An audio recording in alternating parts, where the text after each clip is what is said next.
Hi friends, இது பார்த்தீங்கன்னா எங்கள் வீட்டில் இருக்கக்கூடிய ஒரு அன்னாச்சி பழ செடி தான். இது வச்சு கிட்டத்தட்ட ஒரு 2 வருஷம் ஆகுது. இப்போ தான் ஃபஸ்ட் டைம் காய் வந்துருச்சு.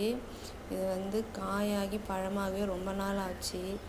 எனக்கு வேறு ஒரு டவுட்டு, இது வேறு பழமாகுமா ஆகாதா இல்லை அப்படியே இருக்குமா அப்படின்ட்டு ஒரு டவுட்லேயே இருந்தேன். அப்புறம் பார்த்தோன்னா சடனாக 1 வீக்கில் கலர் சேஞ்ச் ஆச்சு. அப்பயும் பார்த்திங்கன்னா அங்கங்கே கொஞ்சம் க்ரீனிஷாக இருக்குது.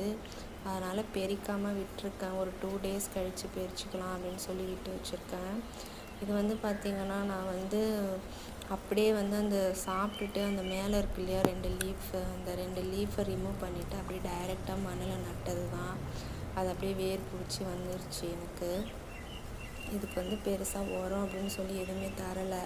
அதனாலே என்னன்னு தெரில, சைஸ் ஸ்மால் சைஸாக தான் இருக்குது. பட் இருந்தாலும் பரவாயில்ல, இந்த அளவுக்கு காய் பழம் வந்ததே எனக்கு ஹாப்பி தான். இதோட ஸ்டெம் பார்த்திங்கன்னா பேலன்ஸ் பண்ண முடியாமல் கீழே விழுந்துருச்சு. ஒரு கல்லுக்கு கொடுத்துருக்கோம் சப்போர்ட்டுக்காக.